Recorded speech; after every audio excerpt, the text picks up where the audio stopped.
Salut à tous, j'espère que vous allez bien. Aujourd'hui on se retrouve pour une nouvelle vidéo, première vidéo de l'année. D'ailleurs, on est le 1er janvier là où je tourne cette vidéo, donc une très bonne année 2023. J'espère que tout souhaité se produira et se réalisera. Voilà, bonne année, que ce soit pro au niveau perso à tout le monde. Que ce soit en matière de jeux vidéo, de films, de séries ou encore d'animés, il y en a pour tous les goûts durant le mois de janvier.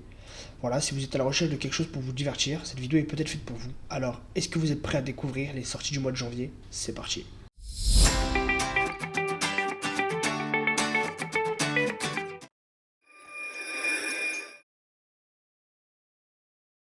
Commence fort avec dès le 1er janvier la sortie de la série Kaleidoscope sur Netflix, une production au concept inédit.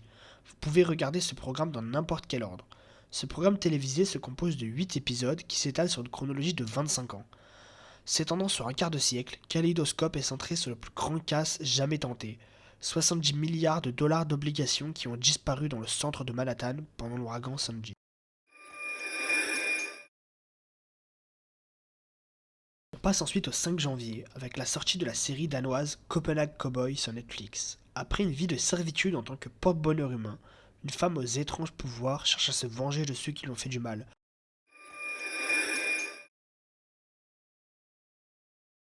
Toujours le 5 janvier avec la sortie de l'anime Spy Classroom en simulcast sur ADN. Après un conflit dévastateur, les pays mènent la guerre dans l'ombre. Espion hors du commun, Klaus doit constituer une équipe pour mener à bien une mission impossible. Pour cela, il choisit des membres qui sont toutes ratées, sans aucune expérience de terrain. Elles devront utiliser toutes les astuces connues et inconnues pour prouver qu'elles sont à la hauteur de la tâche.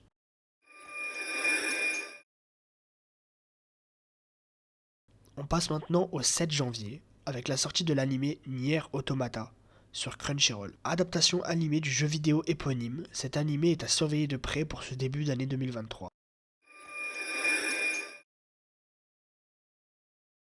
Le 9 janvier verra la sortie de iCard. Au royaume de Forland, il existe 52 cartes de jeu spéciales, les cartes X, qui peuvent donner des pouvoirs surnaturels aux joueurs qui les détiennent.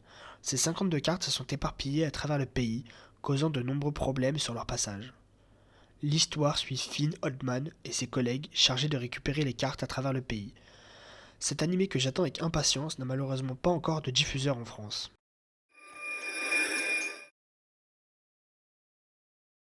Toujours pour le 9 janvier, nous avons la sortie de la saison 2 de Vinland Saga sur Crunchyroll. On continuera donc d'y suivre les aventures de Thorfinn, fils de Thor.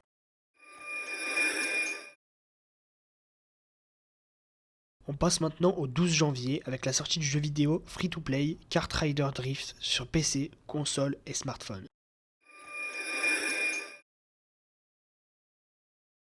Mais aussi la sortie de la saison 2 du spin-off de Vikings avec Vikings Valhalla sur Netflix. On continuera donc d'y suivre les aventures de Leif, Freydis, Harald, Olaf ou encore Canute.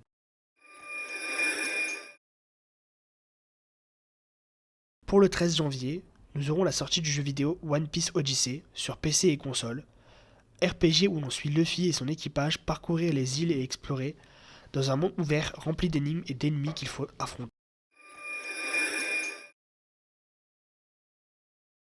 On passe maintenant au 15 janvier avec la sortie de la série très attendue The Last of Us sur HBO, adaptation en série du très célèbre jeu vidéo. Pour le moment, aucun diffuseur en France.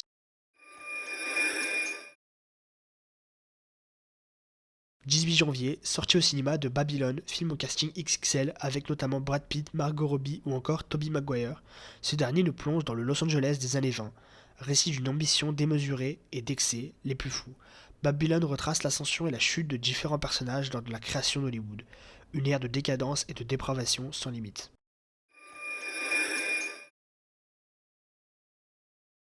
Pour le 20 janvier, on a la sortie du film Jung-Hee sur Netflix. Ce film de science-fiction sud-coréen de Yeon Sung-ho, réalisateur du dernier Train pour Busan, risque d'être un gros morceau de ce début d'année. Ce nouveau film nous plonge au XXIe siècle sur une terre inhabitable suite au réchauffement climatique. Les humains sont réfugiés dans un abri artificiel alors qu'une guerre s'y déroule. Un chef d'élite va alors faire cloner son cerveau car cette expérience pourrait mettre fin à la guerre qui ronge le reste de l'humanité. On passe au 24 janvier avec la sortie du jeu vidéo Forspoken où l'on y suit l'aventure de Frey, une New-Yorkaise catapultée dans le monde beau et cruel d'Atia. Frey devra utiliser ses nouvelles compétences magiques pour traverser de vastes paysages, affronter des créatures monstrueuses et rentrer chez elle. Ce jeu sortira sur PC et PlayStation 5 avant de sortir l'année prochaine sur Xbox.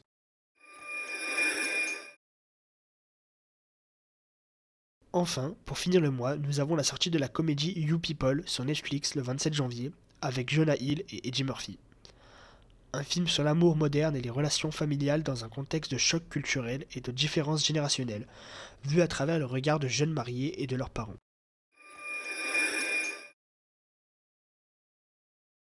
Mais aussi la sortie du remake de Dead Space, Survival Horror de 2008, qui sortira sur PC, PS5 et Xbox Series. J'en profite aussi pour vous laisser du coup le planning de Netflix du mois de janvier et celui de Prime Video pareil. Effectivement, j'ai pas eu le temps de tout aborder dans la vidéo, j'ai dû faire des choix. Faut noter voilà effectivement aussi que cette liste de projets qui sortent au mois de janvier est subjective, c'est mon avis, c'est les projets que je trouve le plus pertinents à mes yeux. Bien évidemment, il y a plein d'autres projets, il y a plein d'autres animés, plein d'autres jeux qui sortent. Si jamais il y a des choses qui m'intéressent en cours de mois ou des choses comme ça, je vous en ferai part sur TikTok par exemple ou ailleurs, il n'y a pas de souci. Et voilà, on a fini avec la présentation des projets qui sortent en janvier. J'espère que cette vidéo vous aura plu, que vous avez trouvé quelque chose qui vous intéresse. N'hésitez pas à me le faire savoir dans les commentaires. En attendant, on se retrouve le mois prochain pour la même vidéo, pour la planification du mois de février. N'hésitez pas à partager, à vous abonner si ça vous plaît. Ça me ferait énormément plaisir. Je vous souhaite à tous une très bonne année 2023. On se retrouve très vite pour une nouvelle vidéo. En attendant, portez-vous bien.